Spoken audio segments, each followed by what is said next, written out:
Thanks for the awesome lunch. It's a joy and a privilege, and excited to be here with y'all and to hear your stories as well. I'm Pastor Dave from Harvard UCC. We have Terry Owens, Greg Schiff, Elaine Schile, Trisha Burback, and Juanita Kroger here.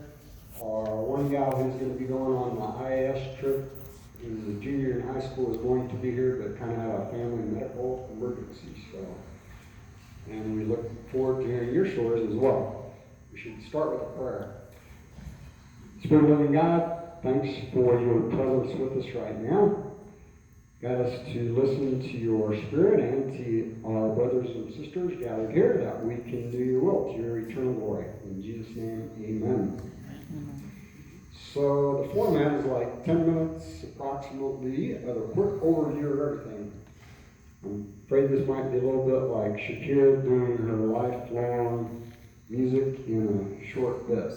Don't worry about it, it's all on a handout that you just got, and so we can just come back to wherever you want to when we come to the question part. There's a Valentine's greeting. That's one unique thing we do, is send out Valentines to family and friends. Some of you probably got an email about that, just to highlight some of the things that God is doing in your midst. I hope this resonates with what Bev and Stuart were doing right before lunch and connects to it. It's a great thing. So my part, you're going to hear three main areas, like pray and listen and connect with the Spirit.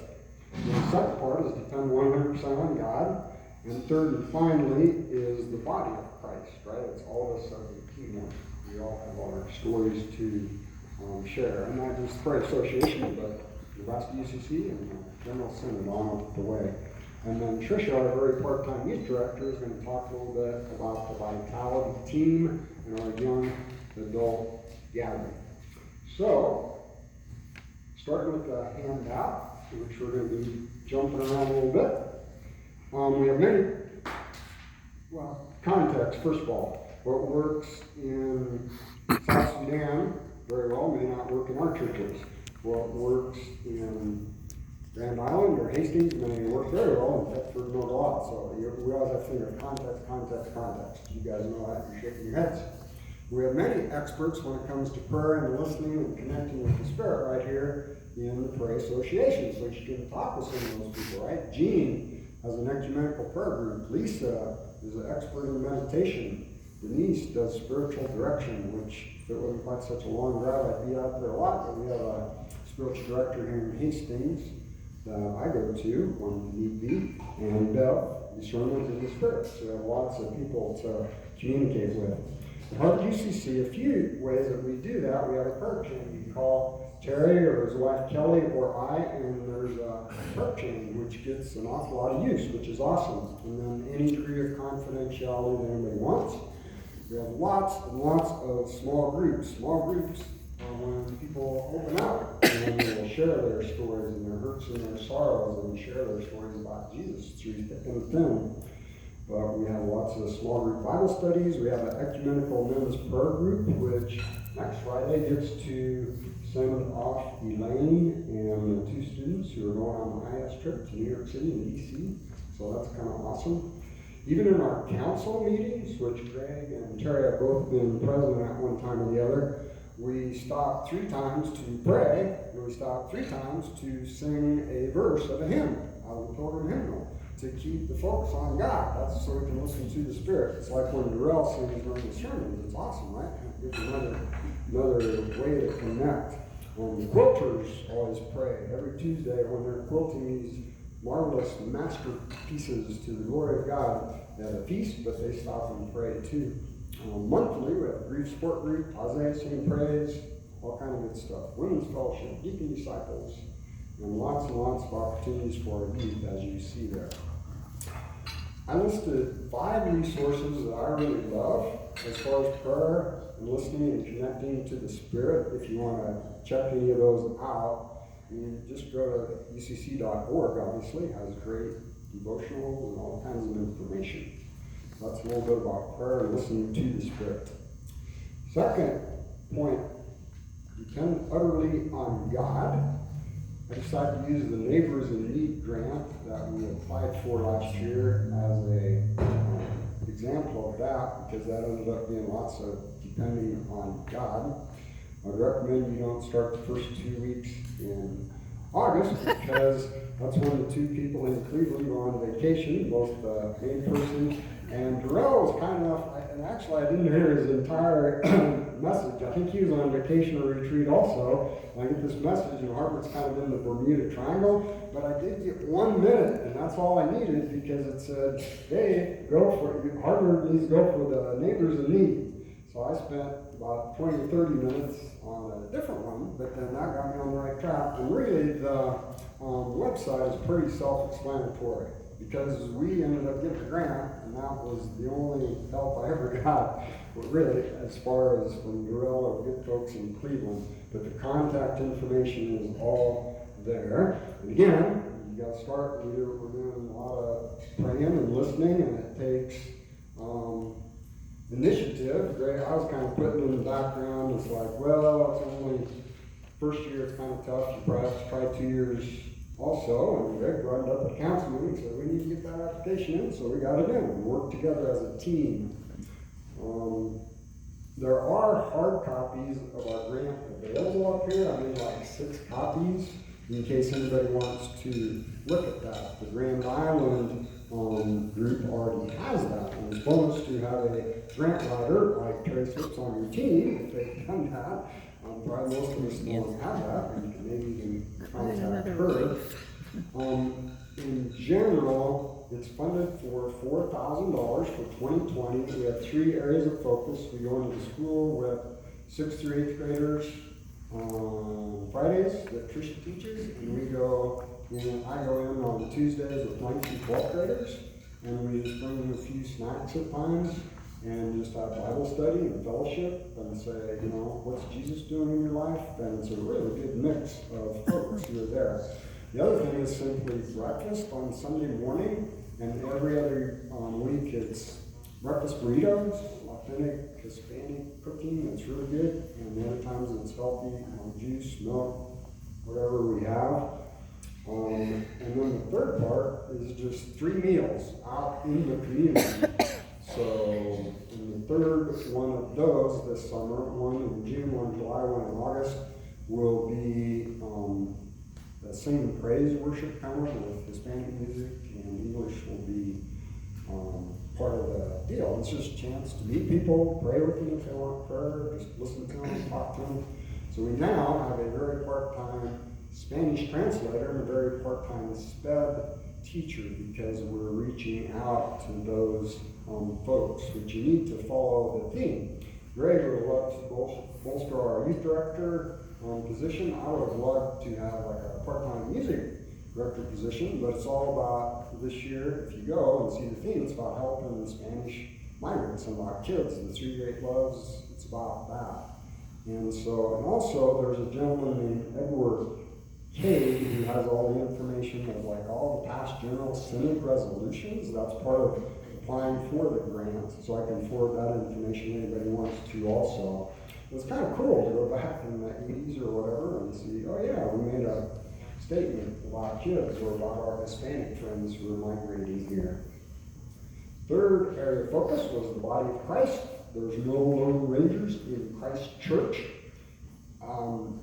I speak in a monotone sometimes and get weary of preaching and so we have lots of guest preachers. Janet Hochtel is going to preach tomorrow. She's just a layperson in our church. She didn't go to seminary, but she can preach very well and tell her stories, because it's International Women's Sunday, and we just finished a week of UCC Women's Week.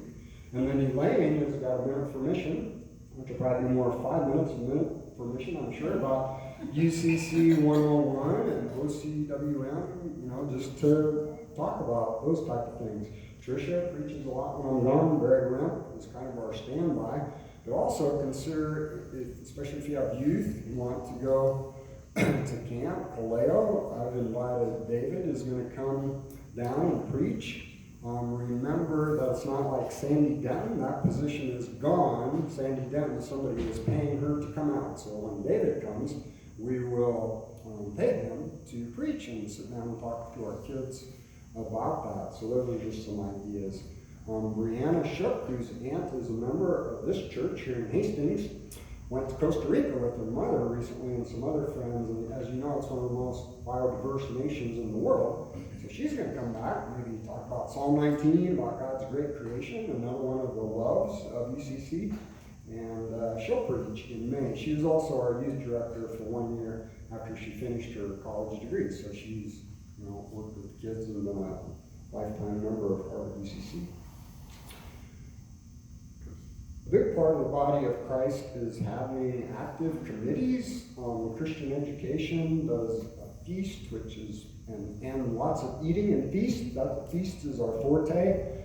Evangelism, I wanted to share a few things real quick. And if the E word is bad in your context, and that's a 4-letter word, or like how Steve said how he grew up in, and that's not really our style anymore, call it share good news with enthusiasm. We still have an evangelism committee, and Terry's the head of that. But, call it whatever you want to. It's just stories about a carpenter or whatever. But we have a lot of invite a friend Sundays, and that's really how we grew by 40% the first 4 years together, was simply inviting people. Not the pastors, but people, everybody else. And also in the Harvard Public Schools and the Harvard West, we connected with maybe one key person in each of those venues, and then they started inviting their friends and bringing them. And someone said, yeah, this is great. Another thing is to give a welcome greeting with muffins and some church info. We have a lot of bakers, like all of you, and just welcome people in the community. Helps if you know somebody at the post office, I guess, but whatever. One thing that we haven't tried yet, I've talked to the council, but in place of a sermon, go like we're sitting here and just sit down and share your stories about your baptism or whatever, If they hear there's no sermon this week, we're just gonna, they might show up in rows and then just talk. Where did you see Jesus today? And a lot of times after sermons, Mary Hamburger is disabled. She's in a wheelchair. She will sing special music. It's one of those days I talk 15 minutes and they're looking at their watch and then I will give a 30-second sermon and the whole place will brighten up. So, you have a story about how it's connecting with God, and we all, congregations, have stories to share. Get out and visit other churches. Elaine just took a group to First Central Congregational UCC in Omaha 3 weeks ago and had a great time. They met up with Katie Miller, who's also going on the IS trip, and Scott Jones, and said thank you for having a whole row of Harvard UCC there. Good ideas. We invited some folks from First Plymouth, came out and filled up like a whole row, and we had a big feast, and then they went home, and it was great, Get out and see what's going on in the world. Now I'm going to turn it over to Tricia, and she's going to talk about Vitality Team and the Young Adult Gathering and whatever else is on her heart. So our Vitality Team, we can kind of see in just that title, Vitality is very important. It's a universal word. So in a church, it's like, the heartbeat, the vitals of the church that helps it run. So it's important to keep our vitals safe, and it's helps keep the vitals inside the church, safe as well. So within our team, is it about quarterly we meet? About once? How often? I'm new to the team. I've been to a few meetings. We kind of started out once a month, and now we're going to go to quarter. Sometimes less is more. It's going and you can't keep track. When you work full time, you have a husband and a child. I don't know when I'm meeting. I'm just like, it's on my calendar. I'm like, I don't know how many weeks are in between. Lots of notes. So in our Vitality Team, we talk about how to reach out to the community and get them in. How can we make people feel welcome to the church? How can we get the word out there that we're here? So part of our conversation is, do we need to have a sign on a corner? We have one of people coming in, but people leaving, there's no sign that they see. So it's like, do we need to put a sign there so they know that we're here? How do we advertise that we serve breakfast in the mornings, not just for our youth and for our congregation, but for anybody that wants to come in Sunday morning at 8:30, that we serve breakfast? How can we reach the community, evangelize better. How can we help our church be healthier in the fact of, do we need to get a nursery going? So like we have young children that are 2 and 3, and if you have those children in your church and you don't have a nursery, you know how time consuming they are and how loud they are and distractible. Yeah, what a joy. They are a joy unless they're yours. Running around and so that's another conversation, like, do we need to build a playground outside? So like it's a lot of discussion on what we can do for the church to help it grow. We're not in charge of the church, we don't make the decisions, we don't overview everyone else in the congregation. We just are like this thinking group. So we talk about the vitality, how to keep the church healthy. So then the young adult gathering, this is brand new. So this is a thing that I do in my home that I'll be hosting.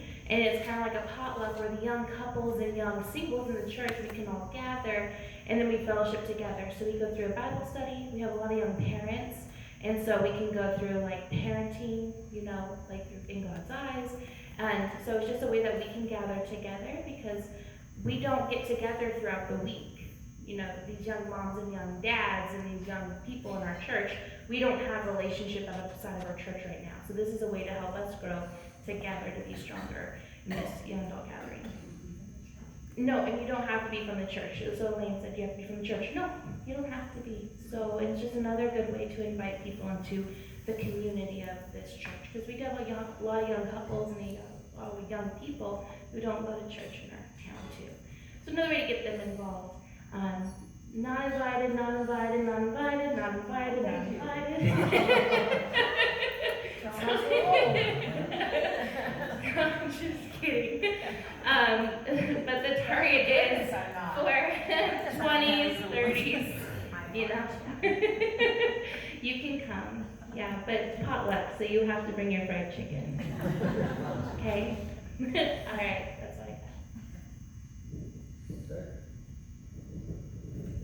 We're ready for questions. Yes, Terry. How many are currently on your Vitality team? How many are currently on the Vitality team? We asked 8 people and 7 said yes.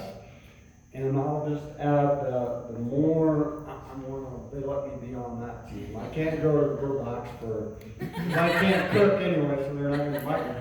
But it was really exciting because 7 out of the 8 said yes. I was just astonished. And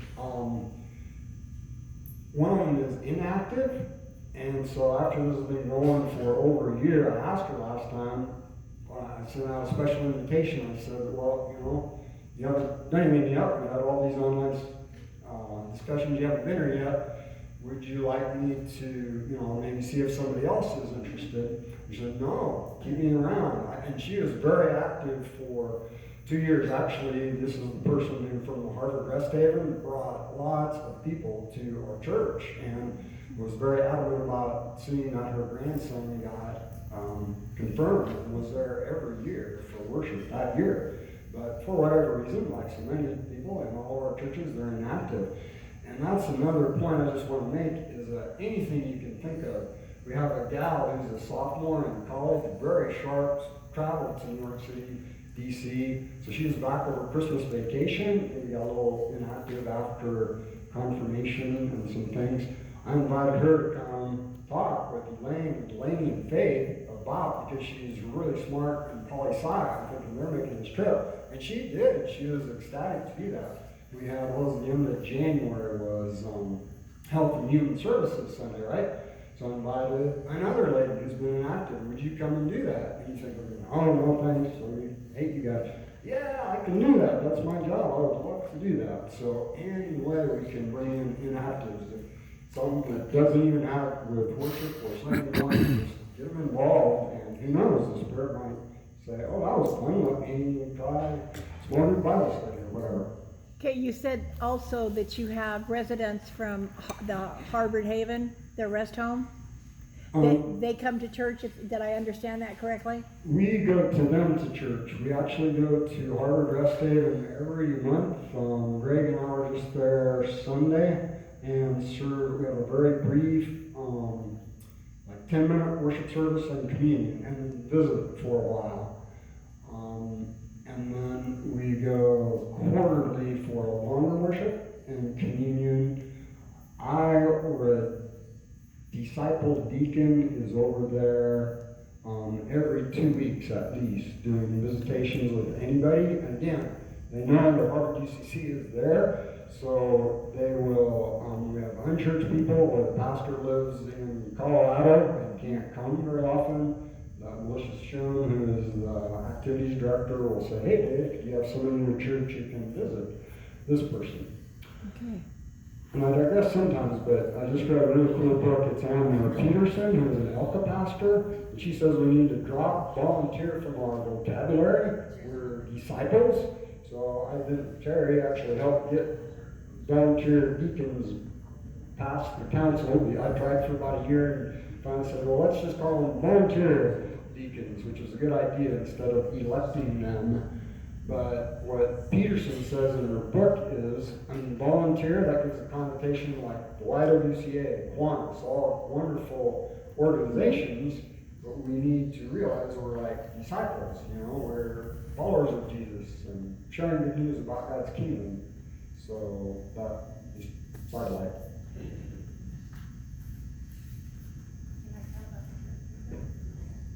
Yep.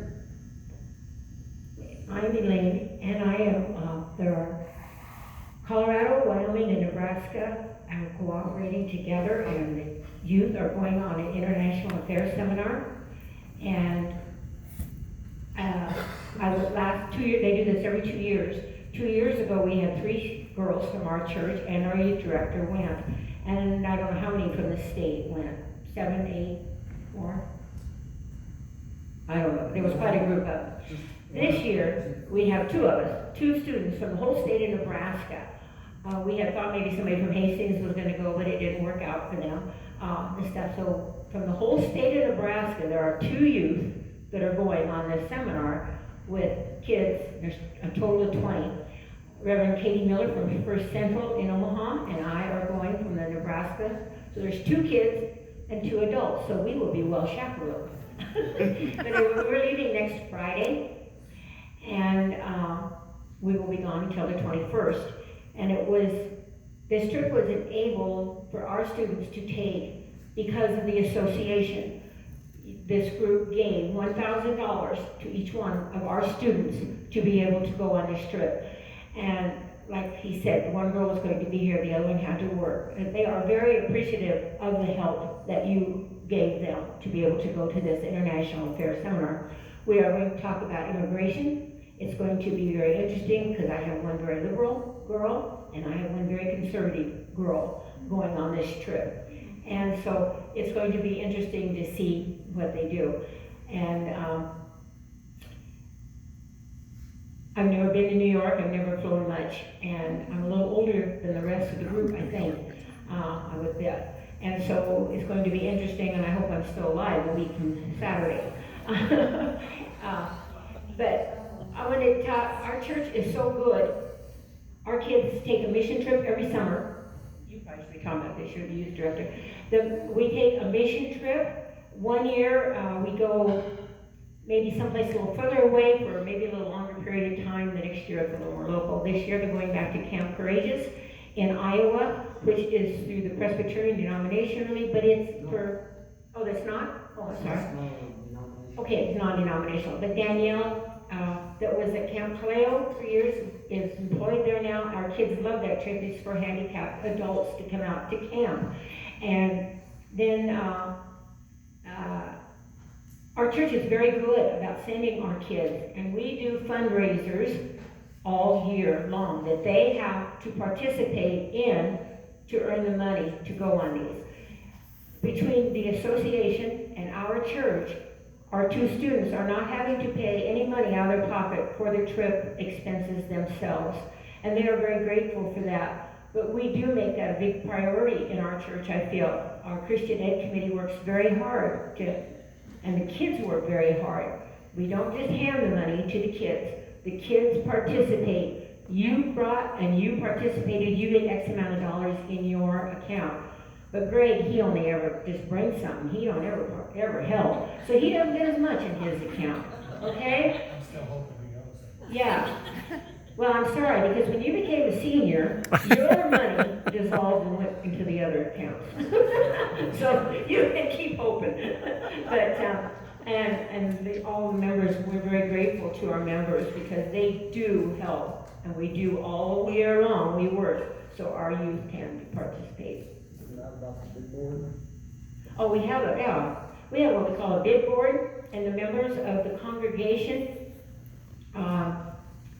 maybe Greg likes to work in mow yards and stuff. So he will put up, I will mow your yard X number of times, and then we bid on that, and whoever wins the bid, and then Greg donates that money back goes into the church.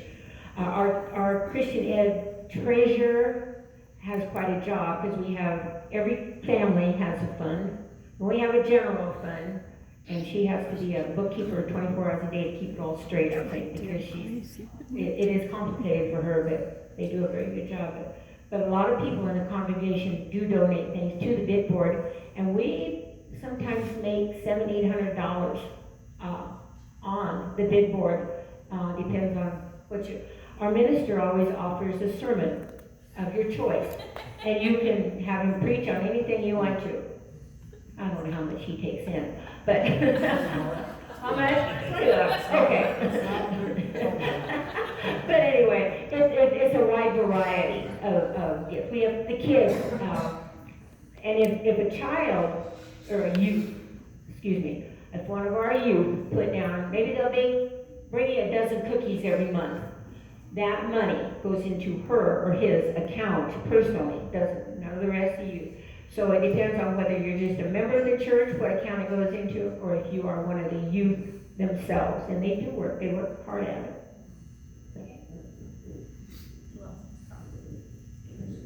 Next question. Oh, don't ever raise your hand at once.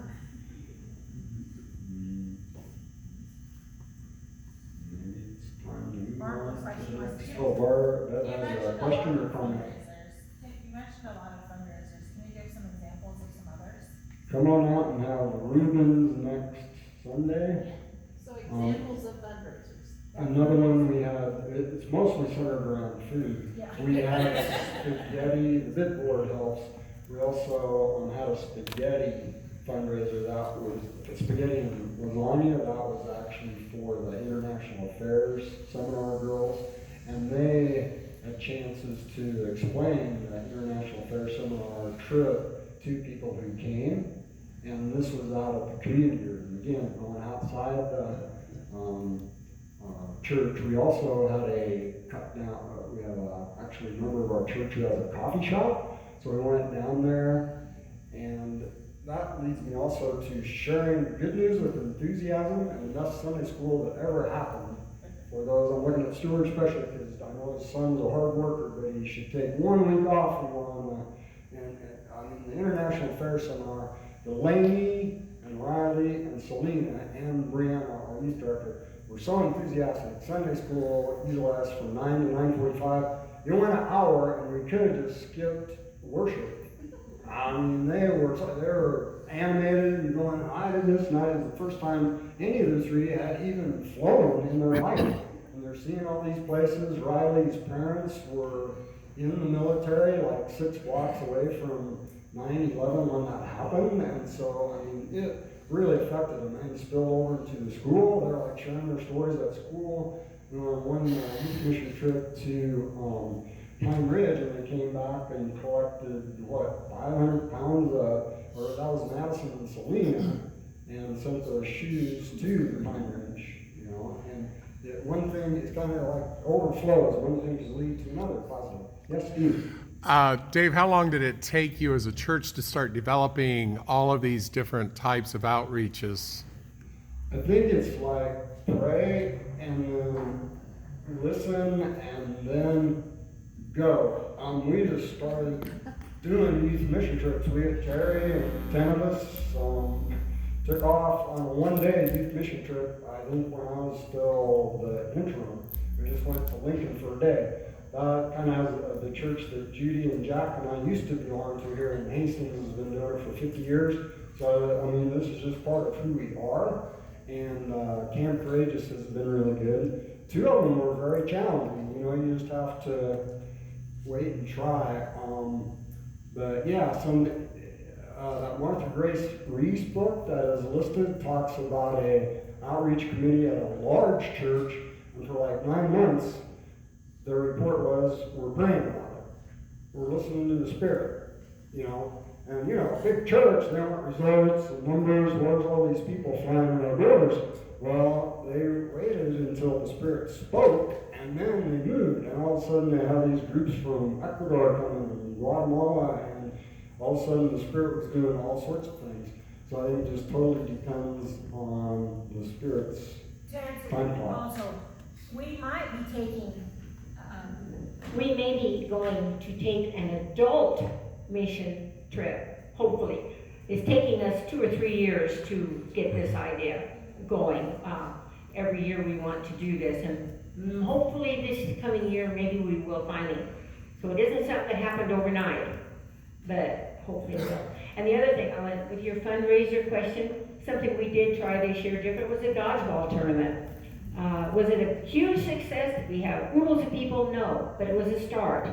And hopefully it's something, we picked the wrong day to start with for kids, but it's something that we hope will grow. So we do some other things besides eat at Harvard UCC, but not a lot. What else is there? we serve the fellowship, serves the, the fellowship, the women, we serve the car show every 2 years. We share that responsibility with the Methodists. We offered it to the Catholics, but they didn't choose to take their turn. So we earn money there. And then we also had the turkey supper. And we've had the same people in charge of that for, I'm gonna say 30 years maybe.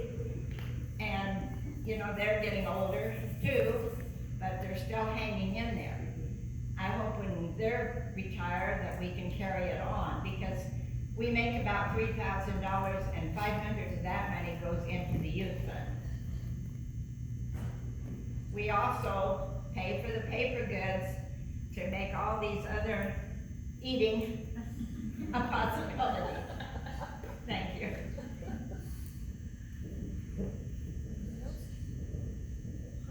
You can tell who the talkers are in our church. They all have to be female. Other movie. We're doing it. You brought the two gentlemen along as bookends here.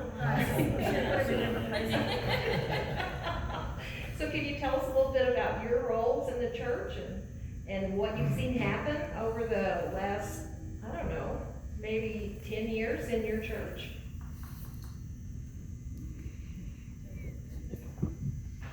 I am financial secretary of our church. I've been doing it approximately 15 years now, and I'm sure it's like everybody else's denominations, churches, etc. The donations and giving have steadily decreased. We look for ways to raise funds to keep our doors open. We have, for example, a $15,000 challenge, like from October to December, with matching funds to get us caught up on our budgetary needs at the end of the year. We do have some ag producers that give gifts of grain anonymously to help us keep our doors open and keep our congregation thriving. We are still looking for more ways, because unfortunately I foresee that trend continuing, because religion is slowly decreasing, and I hate to see that, because I'm old school and I hate to see kids and their parents being so involved in school activities that they don't have time for church anymore, whether it's a Sunday, a Wednesday night, or any time in between. So that's my input, I guess. Thanks very much, Greg. Yeah, he and Janet, our financial secretary, put in a lot of volunteer hours. And that Gifts of Grain program, I'm gonna forget his name, it was like Luke, somebody from Lincoln. He was just with UCC for like a year, but he came out and spoke, and that's very helpful if anybody wants that information and doesn't have it, because it also helps the donor. So a farmer gives grain instead of selling it and then writing a big check. It's very helpful. Another thing, which isn't probably timely this year with coronavirus and the market dropping, but just as donated stock, appreciated stock, if you lose one, you want to just sell it and take the loss on your taxes. And both the gifts of grain and donations of appreciated stock can probably help most people on their tax statements. So those are two really good ways. And like I said, the 15K challenge, and that's, you know, you need to find a group or a few individuals to do that, and that usually happens at the end of the year, but those are just a few ideas for stewardship.